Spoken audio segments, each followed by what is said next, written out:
Die klok gaan nou lui, sodat ons emosioneel en intentioneel kan voorberei op die woordverkondiging.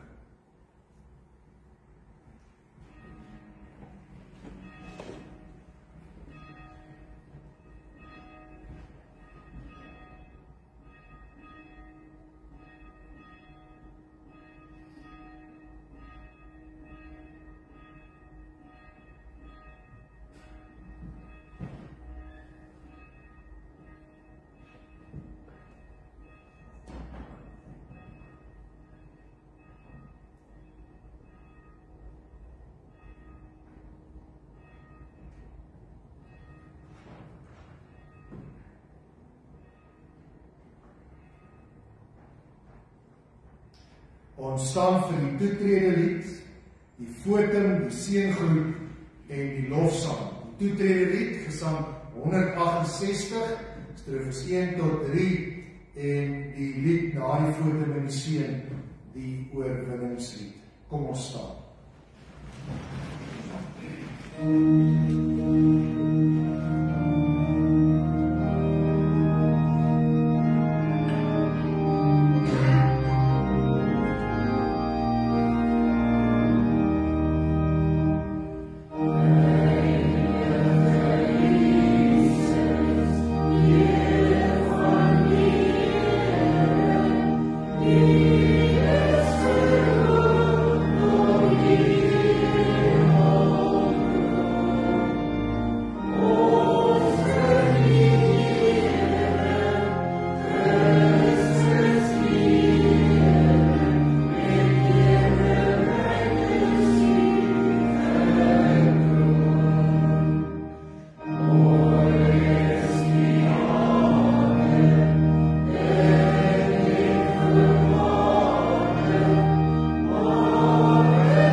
God sê in sy woord, as ek die huis nie bou nie, soeg die wat daarin bou te vergeefs.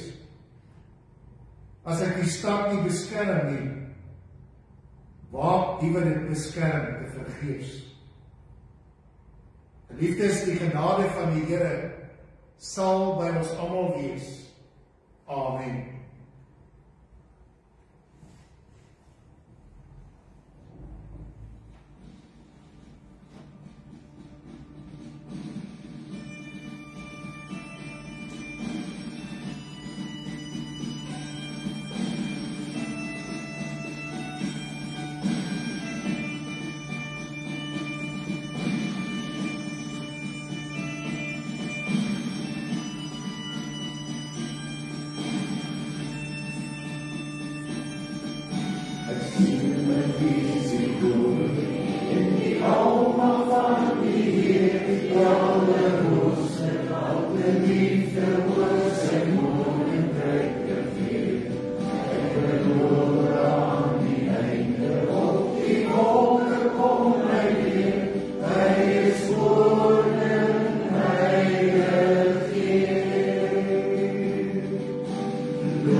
Ons het laas Sondag oor die 10 gebooie nagedink. Ons het gelees uit Eksodus 20 vers 1 tot 17. En ons onthou dat die 10 gebooie bestaan uit 2 gedeeltes. Daar is die eerste 4 gebooie wat vir ons 'n raamwerk bied waarbinne ons verhouding met God kan groei. En dan is daar die laaste 6 gebooie wat vir ons 'n raamwerk bied waarbinne ons verhouding met mekaar kan groei. Vanmôre gaan ons Bybels oopmaak by Deuteronomium 5. En kan net mooi luister, ek gaan ook nie op die skerm wees nie. Deuteronomium 5 vers 6 tot 21 en dit daaruit lees. Ek is die Here jou God, wat jou uit Egipte uit die plek van slawerny bevry het. Jy mag naas my geen ander gode hê nie. Jy mag nie vir jou 'n beeld of enige afbeelding maak van wat in die hemel daarbo of op die aarde onder of in die water onder die aarde is nie. Jy mag hulle nie vereer of dien nie. Want ek die Here jou God, hy is onverdeelde trou aan my. Ek reken kinders die sondes van hulle vaders toe, selfs tot in die 3de geslag, 3de en 4de geslag van die wat my haat. Maar ek betoon my liefde tot aan die 1000ste geslag van die wat my liefhet en my gebooie gehoorsaam. Jy mag die naam van die Here jou God nie misbruik nie. Want die Here sal die een wat sy naam misbruik nie ongestraf laat bly nie. Jy moet die Sabbat so deurbring dat jy dit heilig hou, soos die Here jou God jou beveel het. 6 dae moet jy werk en alles doen wat jy moet. Maar die 7de dag is die Sabbat van die Here jou God. Dan mag jy geen werk doen nie, jy of jou seun of jou dogter of die man of vrou wat vir jou werk of jou bees of jou donkie of enige dier van jou of die vreemdeling by jou nie, sodat jou werksmense kan rus soos jy. Jy moet daaraan dink dat jy in Egipte slaaf was en dat die Here jou God jou deur sy groot krag en magtige dade daaruit bevry het. Waarom het die Here jou God jou beveel om die Sabbatdag te onderhou? Eer jou vader en jou moeder, soos die Here jou God jou beveel het. Dan sal jy lang lewe hê en sal dit goed gaan met jou in die land wat die Here jou God vir jou gegee het.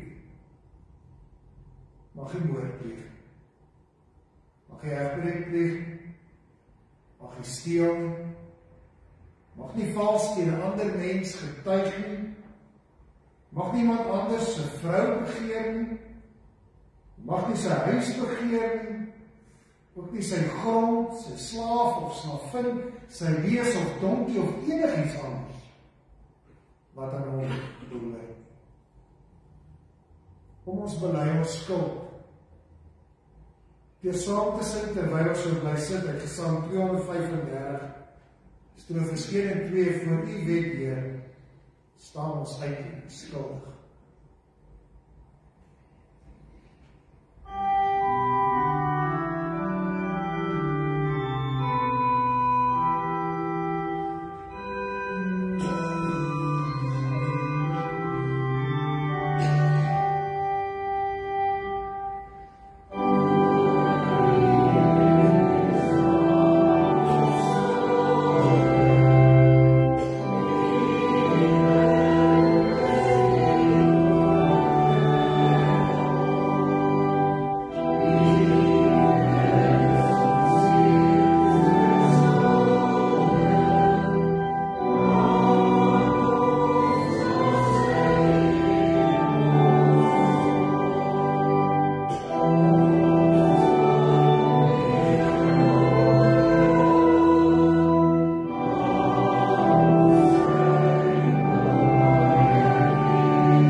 skoonpa het altyd gesê, daar is 'n paar sekerhede in die lewe.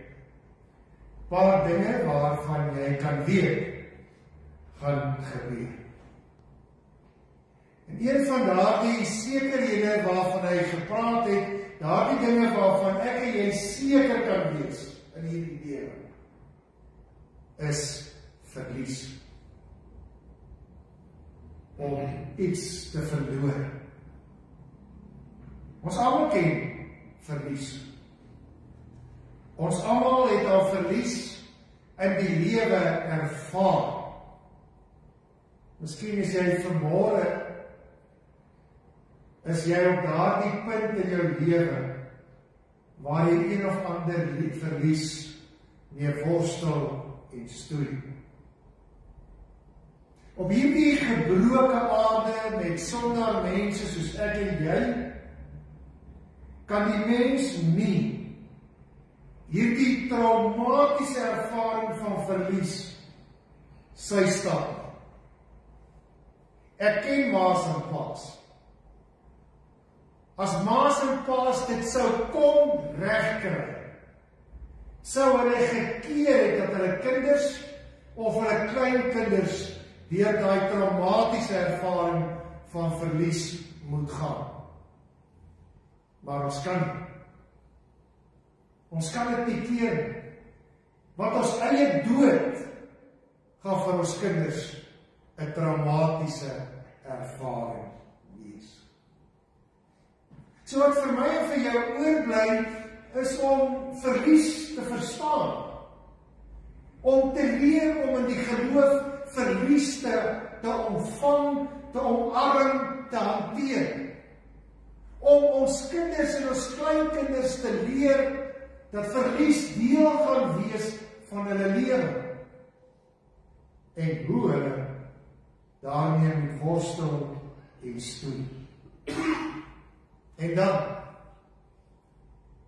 verseker, ek hoef nie daaroor te twyfel, die grootste vorm van verlies wat ons kan ervaar in hierdie gebroke wêreld is die dood van 'n geliefde. Ons ken die verlies aan gesondheid, waarin my gesondheid nie meer so vanselfsprekend is as wat dit moet wees nie. Ons ken die verlies van wanneer 'n verhouding breek, 'n vriendskapsverhouding breek, watter verhouding ook al breek. Ons ken die verlies wanneer ek my werk verloor en die sekuriteit van 'n inkomste nie meer het nie. Maar die grootste vorm van verlies is en bly die dood van 'n geliefde. Daardie dag, as my ma of my pa, of my lewensmaat, of my vriend, of my vriendin, of my kind, of my kleinkind, of wie ook al, 'n laaste asem op hierdie aarde uitblaas, en ons moet alleen agterbly. Ek sê alleen, nie omdat dit noodwendig die waarheid is, dat wanneer ons agterbly ons reg alleen is nie, maar ek sê alleen, omdat wanneer ons verlies van 'n geliefde ervaar, ons alleen voel. Ons alleenheid ervaar. Ervaring van verlies is persoonlik. Ervaring van verlies is emosioneel. Ervaring van verlies is spiritueel.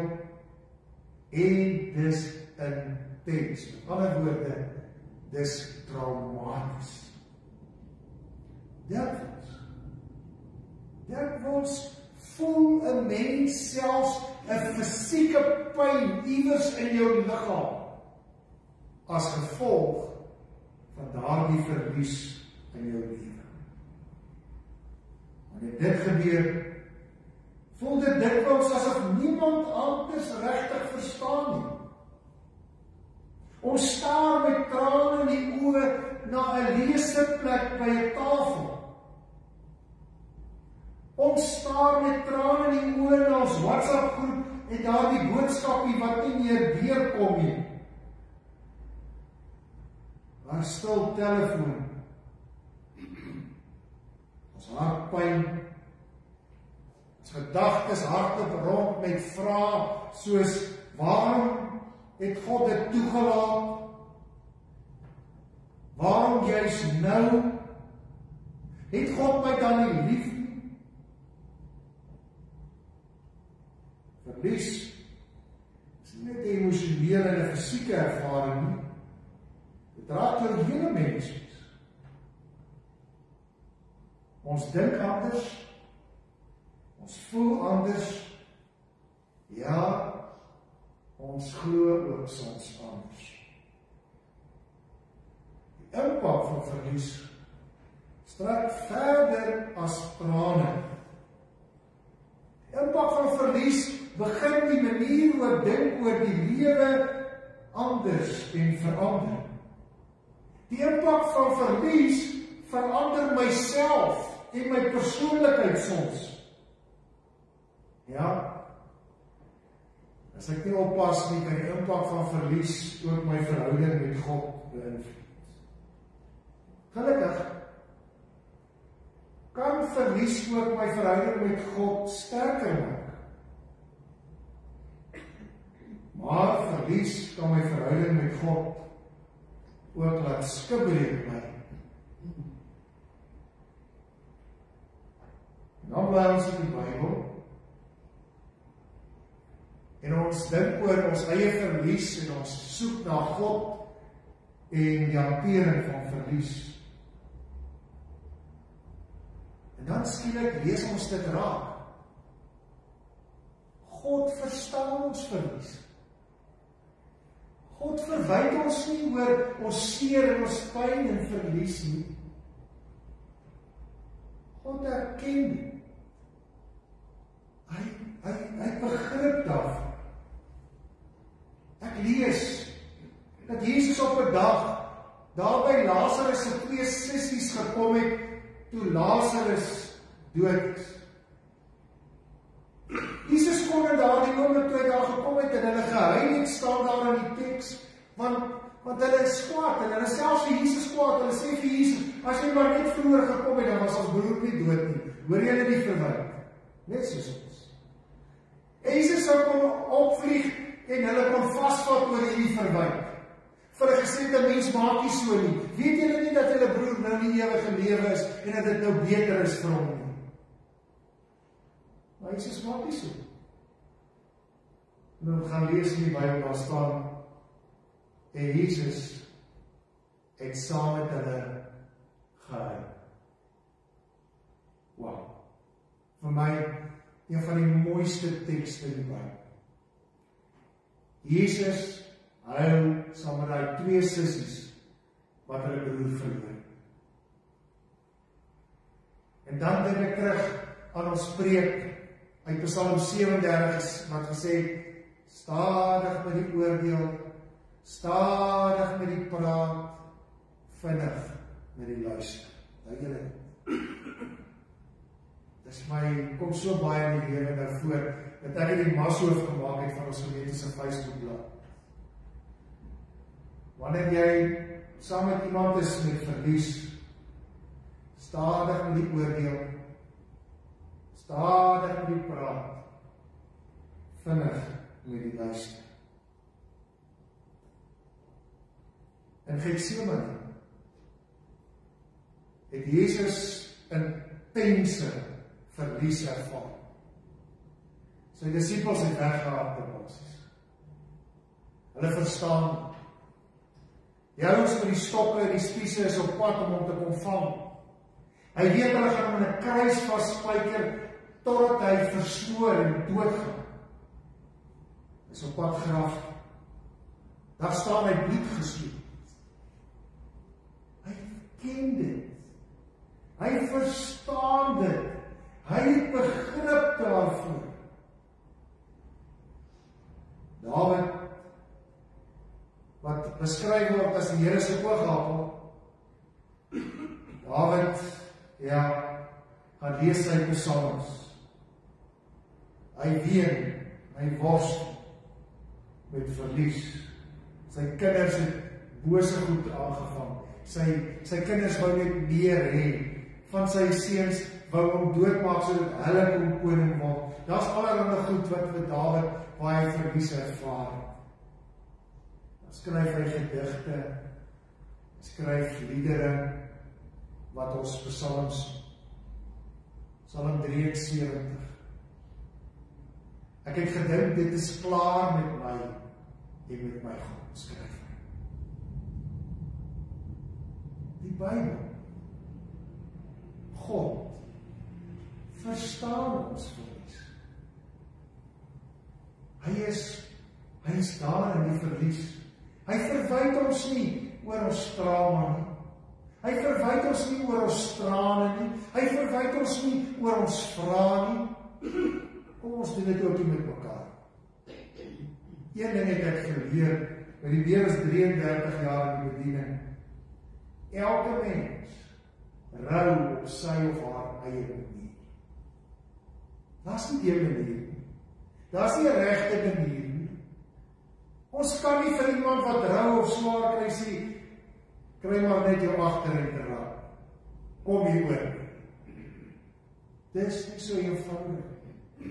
God verstaan dit. Dis die mooi ding wat ek in die Bybel lees. Hierdie Bybelkarakters herinner ons daaraan dat dit nie verkeerd is om te rou. Dat dit menslik is om pyn te ervaar. Maar ons leer en ons moet hoor dat God in al ons pyn, in al ons verlies, in al ons hartseer saam met ons is. Ons is nie alleen. Hy huil as te ware saam met ons. Hy kry saam met ons seer as die donkerte oor ons toeslaan. Daar waar ons in die dal van die doodskade weer beweeg. Vandag wil ek saam met julle stil staan en erken die werklikheid van verlies. Nie om vas te kyk in die pyn, maar om hoop te vind in die teenwoordigheid van God. Om te gaan help soek na antwoorde op vrae soos, wat sê God oor verlies? Hoe hanteer ek my rou en my leegheid? Hoe lyk geloof aan die ander kant van my trane?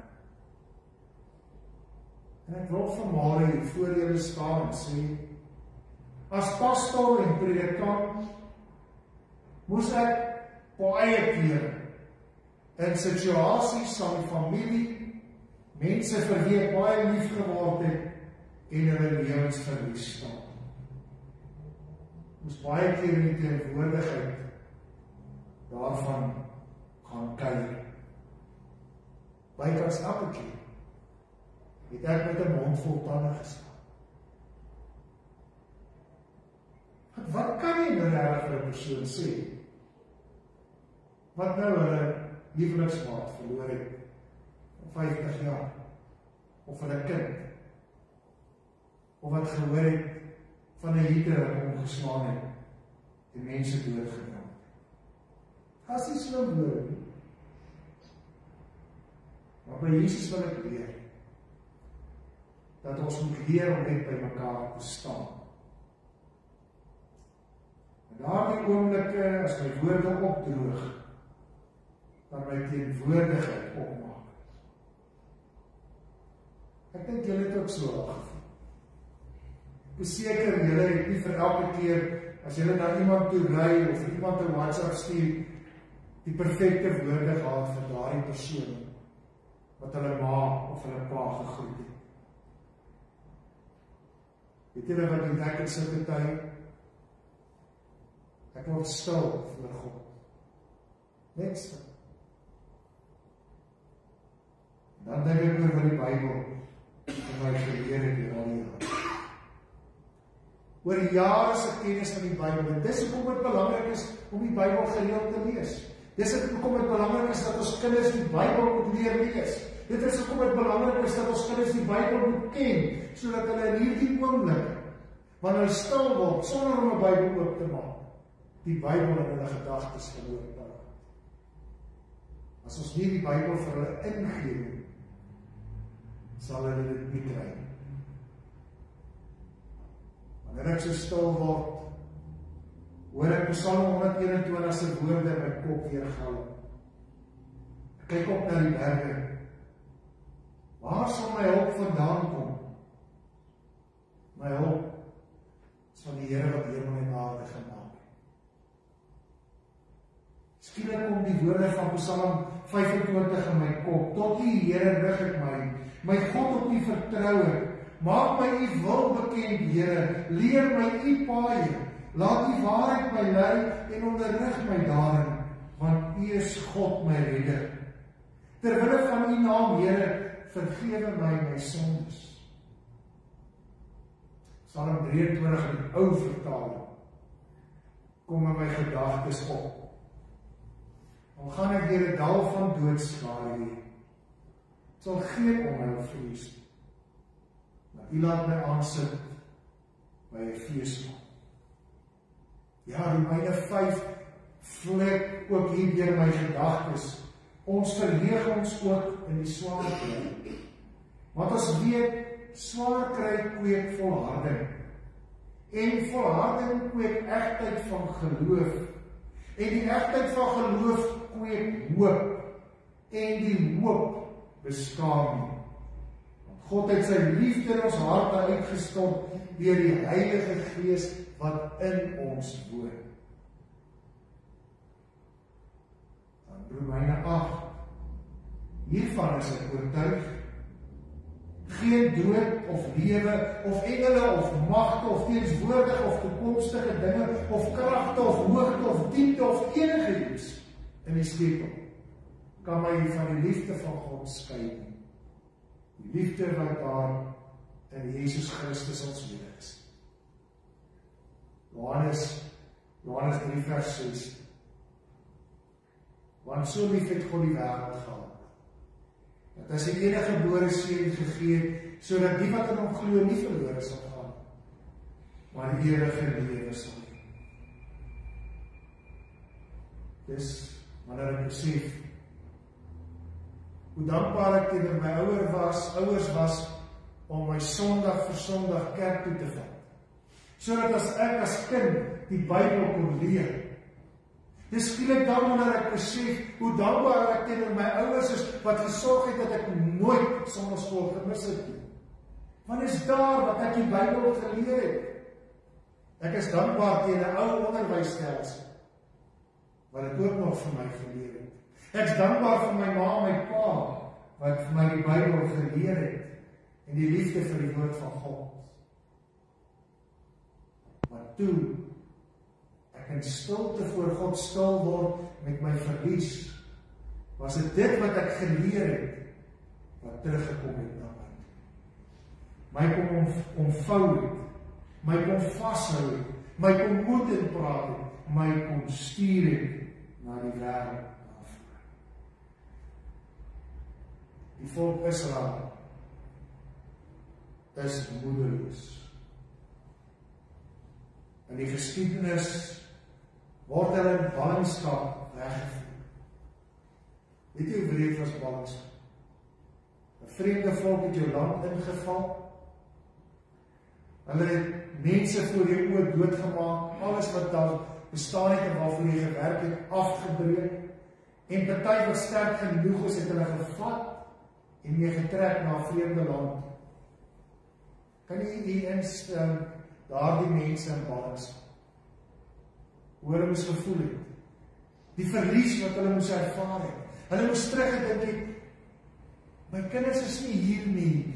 Is hulle dood in daai oorlog? Of is hulle dalk iewers daar tussen die ruïnes besig om te probeer oorleef? Het hulle kos? Slaap hulle warm? My ma en pa, ek weet nie waar is hulle nie. Ballingskap is erg. In 'n vreemde land, onder 'n heidense regering, met geen sekerheid van wat aangaan, by die land waar ek weggevoer is. En daar in ballingskap, stuur die Here 'n profeet. Hy stuur vir Jesaja met 'n boodskap. God met 'n boodskap. Ek lees ons uit Jesaja 41 vers 8 tot 12. Maar jy, my dienaar Israel, Jakob vir wie ek uitverkies het, afstammeling van Abraham vir wie ek lief het, jy vir wie ek van die uiteindes van die aarde af gegryp het, van sy uithoeke af geroep het, vir jou het ek gesê, jy is my dienaar. Ek het jou uitverkies. Ek het jou nie verwerp nie. Moenie bang wees nie. Ek is by jou. Moenie bekommerd wees nie. Ek is jou God. Ek versterk jou. Ek help jou.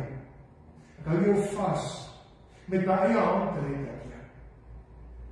Almal wat teen jou te kere gaan, sal teleurgestel staan en die aftocht blaas. Jou teepartye sal soos niks word, hulle sal omkom. Jy sal die soek wat teen jou veg, maar hulle sal nêrens te vind wees. Die wat in jou oorlog maak, sal word soos niks, soos iets wat nie bestaan. Moenie bang wees. Ek is by jou. Moenie bekommerd wees nie. Ek is jou God. Ek versterk jou. Ek help jou. Ek hou jou vas. Met my eie hand red ek jou. Boek Jesaja gee antwoorde op verskeie vrae soos: stap God regtig my lewenspad saam met my? Die antwoorde op vrae soos: is hy werklik betrokke by elke aspek van my lewe? Volg sy lewensteenwoordigheid my lewenspad? Die opdraandes, ja, en die afdraandes, die hoogtepunte en die laagtepunte, die vreugdes en die teleurstellings, die lewe en die dood. Jesaja is die eerste sogenaamde profetiese boek van die Ou Testament. Die profeet is 'n monster. Profeet was God se manier om sy wil vir die volk te sê. Want daar was die sosiale media en al hierdie goed nie. Profete was nie toekomsvoorspellers nie. Profete het maar net gesê wat God wou hê die volk moes hoor. Ons het gehoor dat hierdie gedeelte kom uit die ballingskap. Het gehoor dat hulle op 'n geweldige laagtepunt is. Ons het gehoor dat hulle verlies ervaar het. Hulle het alles verloor. Alles. Ek hoor die profeetse woorde vanmôre in my eie ore. Ek hoop die broer en suster hoor dit ook. Ek hoor die Here sê vir elkeen van ons, ek het julle lief. Al ervaar jy dit nie op hierdie oomblik nie, ek het jou lief. Ek hoor my pa van my sê, nadat hy my 'n pak slaag gegee het omdat ek stout was, ek het jou lief. Ek het nie toegegloei nie. Daai oomblik verseker nie gegloei. Dit was seer. Vir my baie seer. Maar vandag weet ek, hy het my lief gehad. Hy het geweet, as hy my nie gaan straf nie, gaan ek 'n mens word wat nie 'n goeie mens is vir die samelewing. Hy het geweet dat as kind moet hy my soms ook straf. Dat ek gehoorsaam raak. God is my hemelse Vader. Die Here het ons lief, al voel ons nie vanmôre so.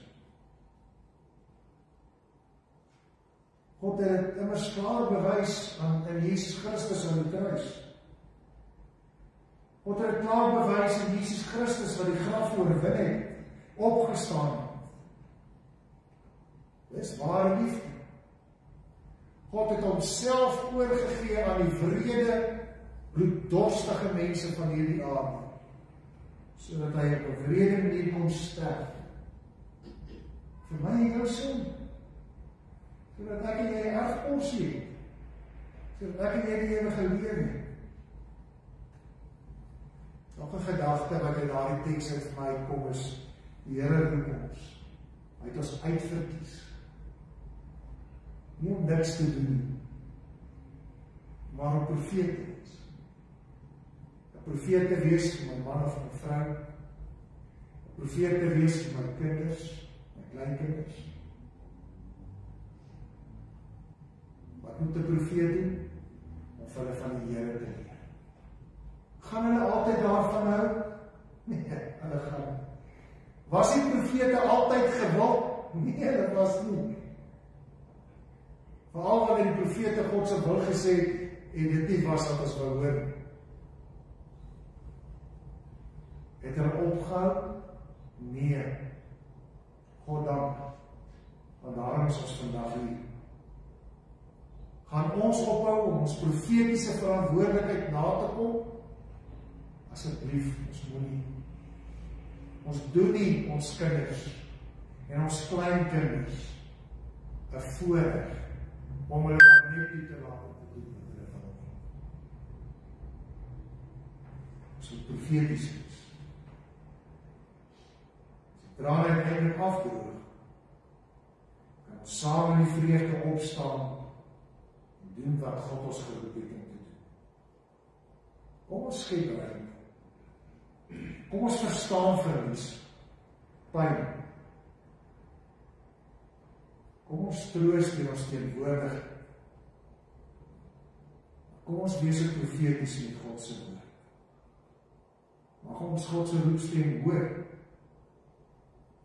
Mag ons dit oordra. Amen. Sit net so in dit saam met my.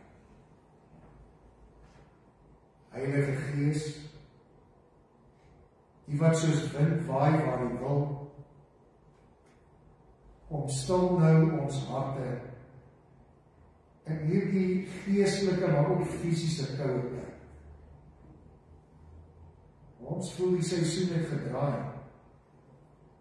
Bome is kaal, oggende is stil, en in ons binneste groei 'n verlanging na lig, na warmte, na u teenwoordigheid. Dankie vir eenvoudige genade om iets soos warm klere te hê. Vir iets soos 'n kombers op my skouers, sop in my bene, om te weet dat U ons nie verlaat het, om te weet dat die somer weer sal kom. Maar Here, ons dink vanmôre aan hulle wat koud slaap, aan mense sonder skoene, ons dink aan ouers wat nie weet hoe hulle vir hulle kinders kan voorsien. Laat ons harte nie hard word, laat ons hande oop bly, laat ons oë raak sien, Here. Help ons om die te troos wat treur, die te help dra wat moeg is. Herinner ons daaraan, dat selfs in die donkerste tyd van ons eie lewe, U steeds by ons is. Soos asem in die koue lug, soos lig wat in die donkerte deurbreek. Amen.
Die genade van die Here Jesus Christus, die liefde van God, gemeenskap van die Heilige Gees, sal met elkeen van ons wees.